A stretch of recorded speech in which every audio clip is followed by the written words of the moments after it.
दोस्तों, यह जीवन का चरम और परम सौभाग्य है कि हम धर्म, संस्कृति और संस्कारों के मानसरोवर में स्नान करें और अपने जीवन को धन्य, दिव्य और मंगलमय बनाएं। गोस्वामी जी ने कहा है, मज्जन फल पेखिए तत्काला, काग होई पिक बकऊ मराला। इसमें स्नान करने से कौवा कोयल होता है और बगुला हंस हो जाता है। आए हम फिर से उस विवाद पे चलें जिसने करोड़ों करोड़ आस्थावान मन और हृदय को कष्ट पहुंचाया है। जिस रामचरितमानस पर विवाद खड़ा करने की कोशिश की जा रही है, बेवजह की कोशिश, वह सीधे सीधे सनातन धर्म की परंपरा, संस्कृति और आस्था पर हमला है। रामचरितमानस पर से श्रद्धालुओं की आस्था खंडित कर दो ताकि देश के दुश्मनों की विदेशी संस्कृति और उनकी परंपरा को भारत में जड़ें जमाने का मौका मिल जाए। चूँकि धार्मिक पुस्तकें संस्कारों की जननी होती है, और जैसा कि मैंने पिछले वीडियो में कहा था कि रामचरितमानस तो सर्वोच्च है, इसलिए कि सरस है, ये सुलभ है और ये मानसरोवर है। इसमें कोई भी स्नान कर सकता है, इसमें किसी को रोक नहीं है। इसीलिए गोस्वामी जी ने लोक भाषा अवधि को चुना था, नहीं तो गोस्वामी जी संस्कृत के उद्भट विद्वान थे। आप मंगलाचरण में देख सकते हैं, किसी भी कांड के मंगलाचरण में, खासकर सुंदर कांड के मंगलाचरण में देख लें, बाल कांड के मंगलाचरण में देख लें, तो मैं एक चौपाई से समझने का हम प्रयास हम लोग करेंगे कि उनकी सोच कितनी पवित्र थी, कितनी सुलझी थी, कितने महान थे वो संत कवि।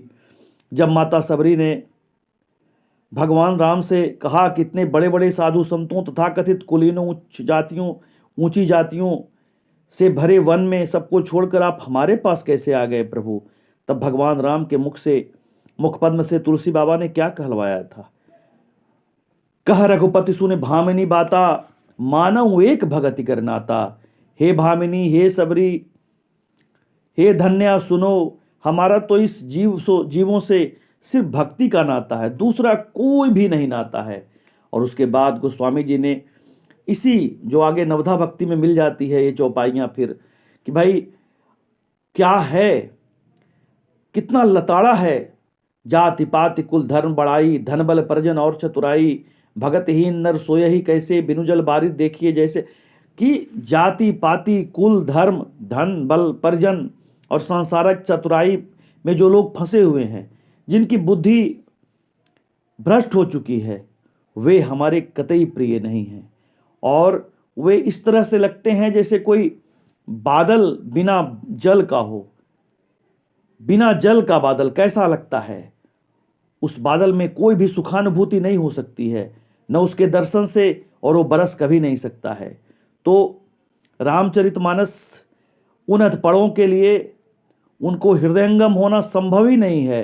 ये हिंदी का नहीं, ये संस्कृत का नहीं, ये अवधी भाषा का है।